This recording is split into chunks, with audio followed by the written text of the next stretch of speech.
listener production. Hey, Chris Spyrou with you. Welcome to The Briefing. From Ronald Reagan to Donald Trump and even Volodymyr Zelensky, celebs have been jumping into presidential races for decades. Some have clearly been successful, while others like Kanye West and most recently UFC champ Conor McGregor haven't. And while it might grab headlines and rack up countless likes and support online, does that actually translate to the ballot box?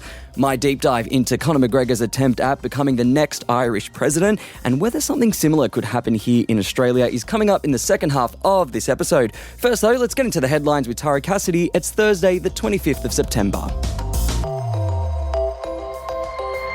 Hey Chris, and to you listening, we kicked off yesterday bringing you news of a meeting, and this morning we're starting with news of a selfie.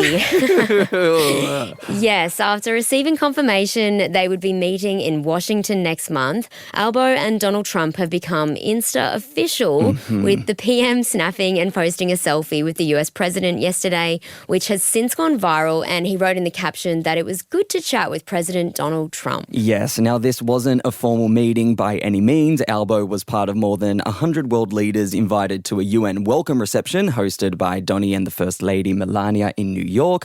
But the pic, like you said, Tara, it's popped off, and it popped off the second it was posted with a bunch of comments underneath, everything from noting the whiteness of Trump's teeth to criticising Albo for smiling beside a, quote, fascist and dictator. Yeah, and it's worth noting that a lot of these comments have stemmed from Trump's 56-minute speech at the UN yesterday, which we did do a deep dive on yesterday, Arvo. Now, the link to that will be in your show notes, but it was there that he called climate change a hoax, critiqued countries, including Australia, for recognising Palestinian statehood, saying it was a, quote, gift to Hamas, and made these comments about immigration in the UK. I look at London, where you have a terrible mayor. Now they want to go to sharia law, but you're in a different country. You can't do that.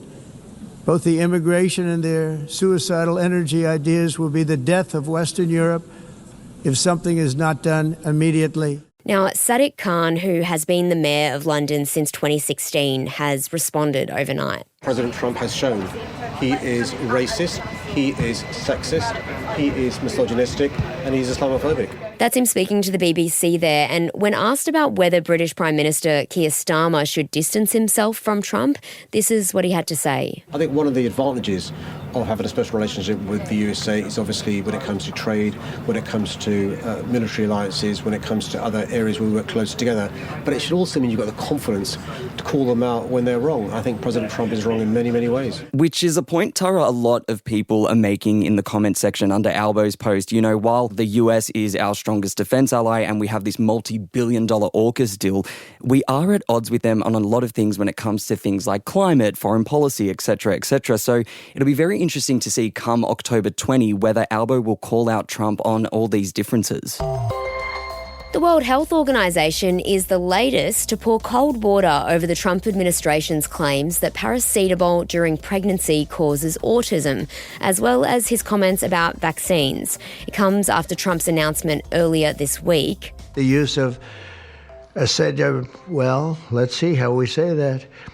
Acetaminophen during pregnancy can be associated with a very increased risk of autism. Now, that sparked a wave of global backlash from the public and medical experts alike, who've argued that there is extensive research across decades that hasn't consistently produced such results. Now, the WHO says there is currently no conclusive scientific link between the medication and the disorder. And we did deep dive this earlier in the week. We'll chuck that link into the show notes. But what we do know is that over 60 million people have autism spectrum disorders across the world, and nearly 300,000 in Australia, according to the ABS, with experts saying the exact causes have not yet been established, but it is understood multiple factors can be at play, including genes and environment. Now, in a statement addressing Trump's paracetamol claims, the WHO also reiterated that a long-debunked theory connecting childhood vaccination with autism is inaccurate, after Trump also made this comment. I think I can say that there are certain groups of people that don't take vaccines and don't take any pills that have no autism. Does that tell you something? That's currently. Is that a correct statement, by the way? I'm not so careful with what I say. And we know, Chris, that the researcher behind that flawed study from back in the 90s was actually later deregistered, and that study was retracted. Now, the WHO said that any vaccine recommendations that it makes is grounded in rigorous evidence and that vaccines are our best protection against serious disease. Then, in relation to paracetamol use, the WHO said that any medicine should be taken with caution during pregnancy, particularly in the first 3 months. However, it recommended that women follow their own doctor's advice, which would obviously be around their own specific circumstances. Online sellers of knives are being warned against selling machetes to people in Victoria, which is now 4 weeks into its machete ban. Despite being more than 2,500 k's away from Melbourne, a Queensland hunting store's one being singled out by Victorian authorities for selling machetes online, with officials saying they could reach potentially violent individuals. Yeah, and it comes as footage of another machete brawl has emerged, which Vic Police say they are investigating. It was caught on camera in broad daylight on Tuesday and unfolded in front of shocked shoppers, with 2 groups of men wielding machetes in the Broadmeadows car park that left one man in hospital with a cut to his arm.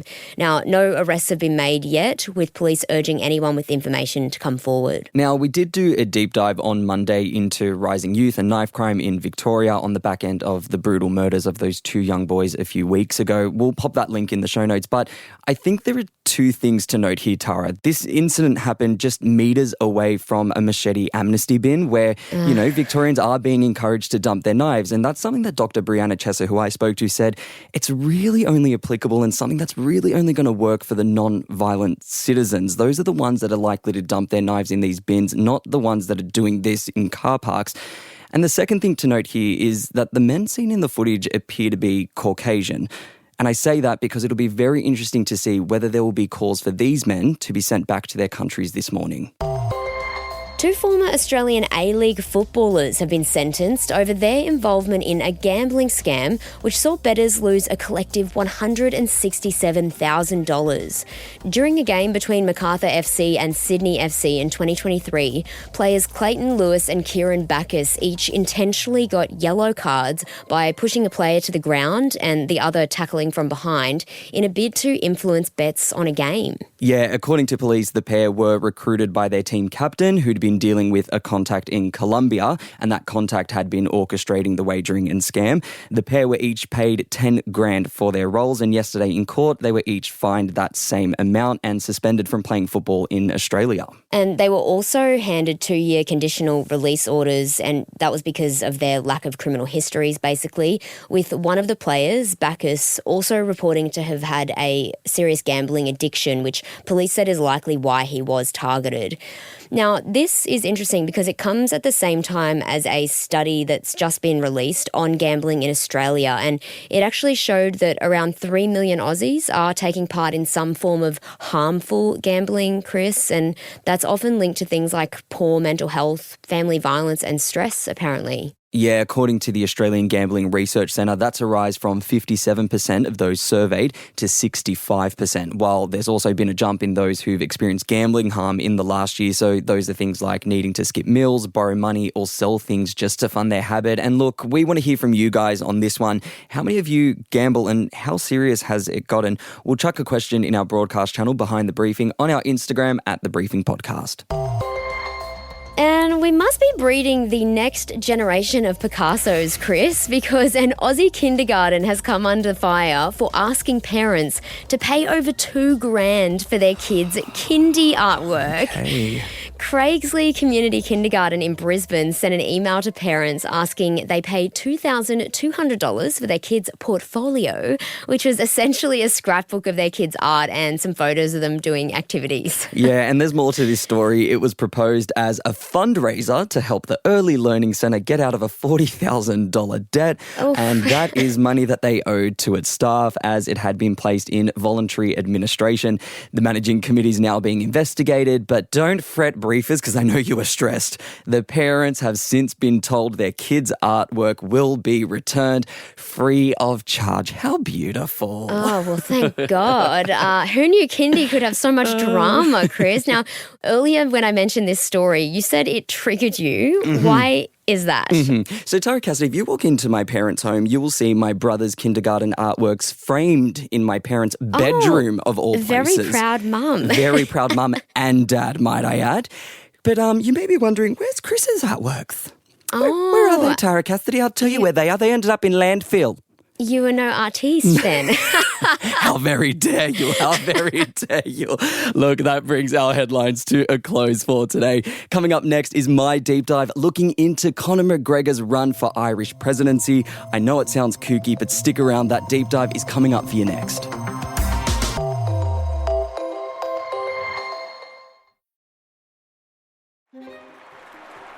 He's a successful businessman who's been vocal about making his country great again, has thrown his hat in a presidential race, and has been found liable of sexual assault.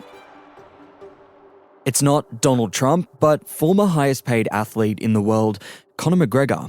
You grew up in Ireland. When did you realize that you were good at fighting? I mean, I'm Irish. We're all good at fighting. Conor McGregor is the UFC lightweight champion. There's no one laughing at me now. Now, we'll start in September last year when the 37-year-old former UFC champ announced he wanted to run for Ireland's presidency. He announced it on X, claiming the Irish government was run by charlatans who are destructors of small business, thieves of the working class, and disruptors of the family unit. And for McGregor, that meant he was the only logical choice to lead the country, an idea backed by tech billionaire Elon Musk and self-proclaimed misogynist Andrew Tate. Fast forward nearly 80 days, though, and a jury in a civil court finds him liable for the sexual assault of a woman from 2018, ordering him to pay her €250,000 or around 440,000 Australian dollars. To all the victims of sexual assault, I hope my story is a reminder that no matter how afraid you might be, no matter who the person is, speak up, you have a voice, and keep on fighting for justice. Shortly after the verdict, McGregor, who continued to claim he was innocent and that the exchange was consensual, he appealed. And that appeal went on to fail in July this year. But between the jury's initial ruling in November to July this year, his apparent presidential campaign was in full swing. In March, he was invited to the White House by Trump for St. Patrick's Day, a visit where he hijacked a press conference and had this to say. I'm here to raise the issues that people of Ireland face. Our money is being spent on overseas issues that has nothing to do with the Irish people. You know, Ireland is at the cusp of potentially losing its Irishness. In April, he sat down with former Fox News host Tucker Carlson, where he gave us a clearer picture of the platform he was running on. I am of the belief that the era of the politician must end. Our Minister of Health has no history in the health industry. Our Minister of Education was never a school teacher. As an example. The overspending that's going on to bring in this influx of illegal mass migration that is changing the fabric of my country. Our culture is being erased. And within a fortnight of that interview, he was throwing his support behind an anti-immigration rally that thousands rocked up to in Dublin. There's thousands of people here today to send a message. Ireland belongs to the Irish. It's time for mass deportations. Now, you'd think being found liable for sexual assault and losing an appeal would end his presidential bid and cut off his public political ties. After all, his name and face was removed from the whiskey brand he founded, he was dropped by a video game developer, and his wax figure removed from a national wax museum following the jury's verdict in November last year. But just this month, he announced Donald Trump Jr. was joining the MMA company he's a major investor in, writing, "The Trumps and McGregors are truly iconic team, promising Ireland and America's deeply rooted relations will be stronger than ever." And actually, just a few days ago, he announced he'd be coming out of retirement to headline a UFC event hosted at the White House next year. But sticking with our timeline, let's jump back to Tuesday last week, September 15. Ireland is about a month and a bit away from heading to the polls, and there's just one teeny tiny problem. McGregor's name isn't actually on the ballot, and to do that, he's got to be nominated by 20 members of parliament or at least 4 of the country's 31 local councils, 2 of which he's just hours away from addressing. But on September 15, instead of making his case to secure their nominations, he doesn't show. Instead, firing off a 570-word post to X, the keyline reading, Following careful reflection and after consulting with my family, I am withdrawing my candidacy from this presidential race. Now, while Conor McGregor's presidential race is over for now, his story, as you may have already gathered, isn't unique. The celebrity to politician pipeline is something we've seen quite visibly in the United States in figures like Ronald Reagan, Arnold Schwarzenegger, and of course the current sitting president. I mean, Ukraine's Volodymyr Zelensky's most celebrated role before 2019 was when he played a president in a TV comedy, and we have Australian links in this space too. The most famous being Midnight Oil frontman Peter Garrett, ex-Wallabies captain Senator David Pocock, as well as Olympians Nova Peris and Zali Steggall. At this point, I should probably note that McGregor was, according to the polls, in with less than a 10% chance at winning. But why exactly did he run his campaign the way he did? And how realistic is it that someone like Conor McGregor could successfully do the same here in Australia? Kos Samaras is a pollster and director at RedBridge Group, as well as a former strategist for the Victorian Labor Party. Kos, welcome back to the briefing. In your experience, why does a celebrity typically run for office?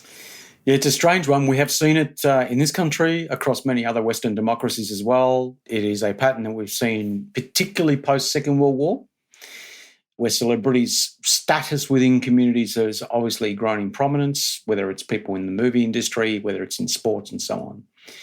Some of them fail, some of them succeed, and it really depends on the country that we're looking at. When we're talking about the US, I mean, we do get the sense that it is movie celebrities or the entertainment world. That's really the ones that are coming through there. But in Australia, we have a pretty strong connection to sports. If a person from a sporting background in Australia tries or attempts to make that transition to politics, the examples where we see these are successful are where that person brings a level of seriousness to the job application. Australians are pretty good at working out whether you're a serious candidate or not. They may love you in terms of your sporting accolades, but if you are not really bringing something serious to the table, then they won't take you serious. So we see that manifest itself on the successful side of that with, Pocock, Steggall, and so on, and they are, obviously very serious in terms of their application to politics.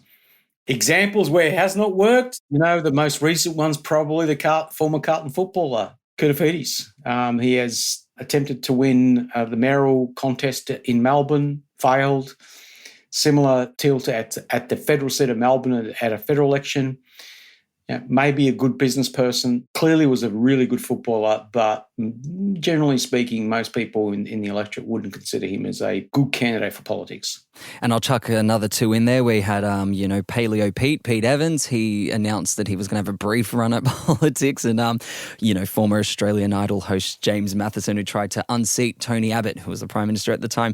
I do want to know your thinking on this. Why do high-profile people assume that they can step into politics? I know the accusation with Donald Trump is that he did it for power and influence.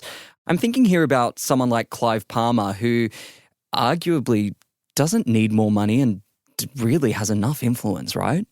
We see this, I would say, false self-assessment, when across the board in many, many, many different examples. People, for example, will misread their popularity online to what actually exists out there in the community. And we've seen that many times where people may have a very big online following, but it doesn't translate to the ballot box. John McGowan, who's a serious intellect of the right, big following online, but really wasn't able to actually harvest all that much support in the recent Tasmanian state elections, where he secured, I think it was about 300 votes. So again, another example of, look, your presence online might be quite prolific. You might have a very big following across the entire right-wing ecosystem, but that ecosystem doesn't translate to votes on the ground.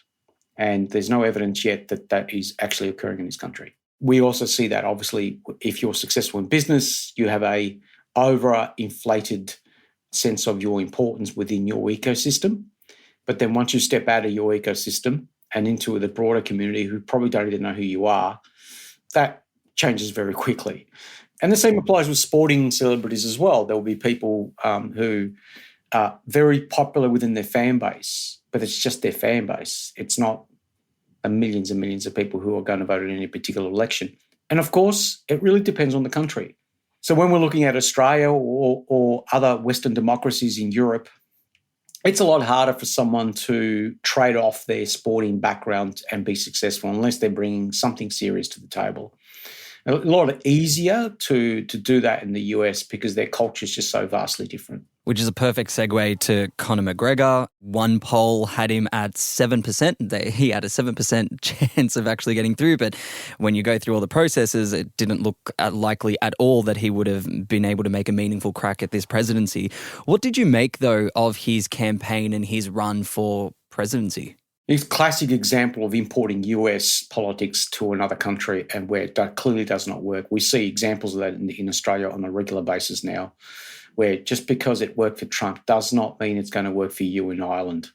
Ireland's political history is one of extreme seriousness. They've got decades and decades and decades of a political system where it's been put under a lot of pressure through the Troubles, through many other conflicts that have obviously inflicted that part of the world over many, many years. So a lot of Ireland's citizens would take one look at him and go, well, mate, yeah, I like when you win fights in the cage, and when you used to win fights in the cage, you're good at throwing punches, you're not going to be a good politician. And politics to me is a serious business. And that's how most people in Ireland would view it, very similar to Australians. We know through our research, but also other researchers, insights that Donald Trump is incredibly unpopular outside the US, across the entire Western democratic sphere. So we know that those movements are popular in non-compulsory electoral environments. The UK is a really good example of that with reform and obviously Donald Trump in the US. The big difference here in Australia is our compulsory electoral system. It bolts our political heart to the centre, and really the contest of winning government in this country is and will remain a contest about who wins the hearts and minds of people who have mixed views about politics but largely sit in the centre. Kos Samaras, thanks for joining us on The Briefing. No. That was pollster and director at RedBridge Group, Kos Samaras, speaking with me there. And that is it for this episode of The Briefing. If you enjoyed this deep dive, why not flick it to a mate? And while you're there, be sure to leave us a rate and a review wherever you are listening. I'm Spyrou. Catch you next time.